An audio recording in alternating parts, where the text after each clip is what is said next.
이거 뭐 돈 버는데 좌파 우파가 어디 있겠습니까? 안 그래요? 돈 앞에서는 장사가 없어요. 솔직히 좌가 더 잘 법니까? 우가 더 잘 법니까? 안녕하세요, 준쌤입니다. 공공분양 아파트 사전 청약 제도가 사라진다고 해요. 2021년 7월 문재인 정부가 집값 급등기에서 수요 분산을 목표로 해당 제도를 부활시킨 지 2년 10개월 만에 사전 청약 제도를 더 이상 시행하지 않기로 했다고 합니다. 문 정권은 아파트가 빵이 아니기 때문에, 즉 아파트 공급이 부족해서 집값이 오른다 라는 판단으로 언제 분양할지도 모르는 공공분양 아파트를 조만간 내 집 마련할 수 있다며 사전 청약이라는 마케팅을 시행했죠. 수많은 사람이 내 집 마련을 꿈으로 사전 청약을 넣고 당첨이 되었지만 그 결과는 어떻습니까? 본 청약 시기를 지킨 아파트는 단 하나밖에 없었다고 해요. 나머지는 건설 경기 악화로 현재 택지 개발은 진행도 안 되고 있는 상태라고 해요. 그런데 긍정적인 효과는 있습니다. 극히 일부 사람들에게요. 사전 청약에 당첨되어서 아무것도 하지 않으신 수많은 분들께서는 역대급 매수 기회를 만나게 된 것이죠. 집값이 40% 정도 하락을 했으니 함흥차사인 사전 청약은 에라이 모르겠고 내 집 마련하신 분들께서는 사이버 머니이긴 하지만 하락기에서 상승 차익이라는 귀중한 경험을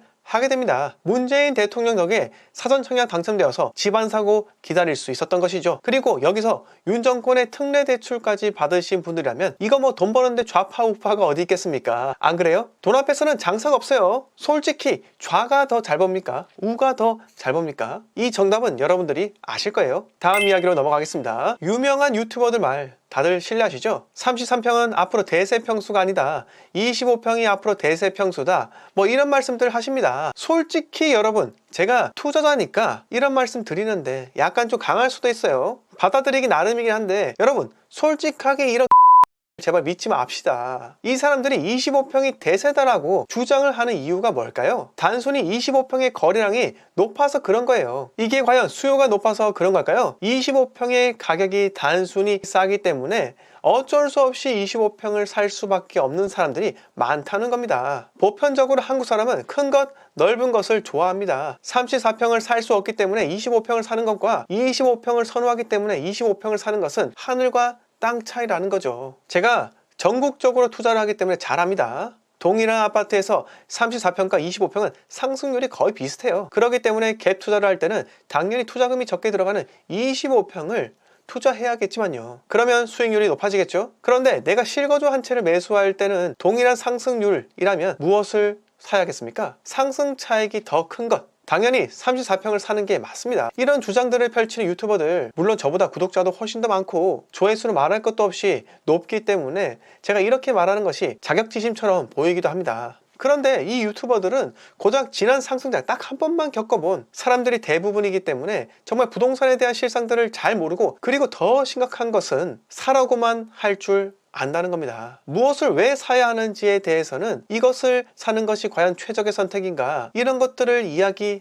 주지 않는다는 거예요. 만약 사고 나서 오르지 않는다면 이 사람들은 뭐라고 이야기할까요? 당연히 기다리라고 하겠죠. 아직도 기도가 부족하다면서요. 아멘. 헌금도 좀 넣어달라고 할걸요? 25평 화장실 2개 있습니다. 34평보다는 매매가가 싸요. 그런데 평당가는요 더 비쌀 수도 있습니다. 이런 것들을 고려해보세요. 과연 평당가가 더 높은 것이 더 크게 치고 올라갈까요? 그건 케이스 바이 케이스입니다. 마지막 한 말씀만 드리고 마칠게요. 제가 부동산 유튜버들 중에서는 아마 오랜 기간 동안 방송을 한 탑5 안에는 들 거라 생각합니다. 라떼 이야기해서 죄송한데 제가 2020년도에 폭락론자 라이트하우스 형님과 민형사 소송을 붙은 적이 있습니다. 이때 살벌했습니다. 라하 형님 의견에 제가 반대 의견을 제시했고 건전한 비판을 했던 거죠. 그런데 저작 인격권 침해, 동영상 삭제 가처분, 민형사를 바로 걸더라고요. 2021년 8월 달에 사건이 종결되었는데 가처분은 기각되었고 형사도 마찬가지였습니다. 이때 사이버 수사대 경찰관 한 명이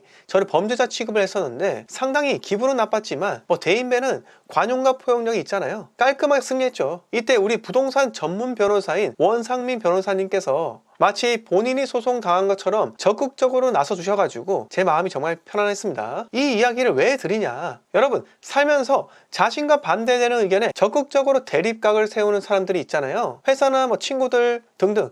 그러나 여기서 이 사람들을 논리적으로 이기려고 해야지, 이 사람들을 윽박지르고 협박하고 해서 내 의견을 관철시킨다 해서 어떤 이득이 있을까요? 제 예전 상사 중 이런 사람이 있었어요. 자신의 의견이 받아들여지지 않는다면 일단 소리부터 지릅니다. 샤우팅이라고 하죠. 그리고 시키는 대로 해 라고 강요를 합니다. 참 재밌죠? 근데 그 순간에는 네 라고 합니다. 그 사람의 말에는 논리도 없고 근거도 없다는 것을 잘 알기 때문이에요. 본인 자존심에 스크래치 나는 게 싫어서 남을 인정하지 않는 자세, 저는 그건 나이와 상관이 없다고 생각해요. 여러분들도 마찬가지입니다. 반대 의견 들으면요, 대인배처럼 포용하세요. 대장군은 소인배와 논하지 않습니다. 우리 전환길 쌤이 하신 명언이에요. 그들이 표독스럽게 표현한다 하더라도 절대 맞대응하지 마세요. 그리고 포용하세요. 그럼 여러분들의 위신이 올라갈 겁니다. 오늘 이야기 여기서 모두 마치고요. 영상 마음에 들었으면 구독과 좋아요 그리고 댓글까지 부탁드립니다. 멤버십 방송은 매주 토요일 밤 10시 진행이 됩니다. 감사합니다.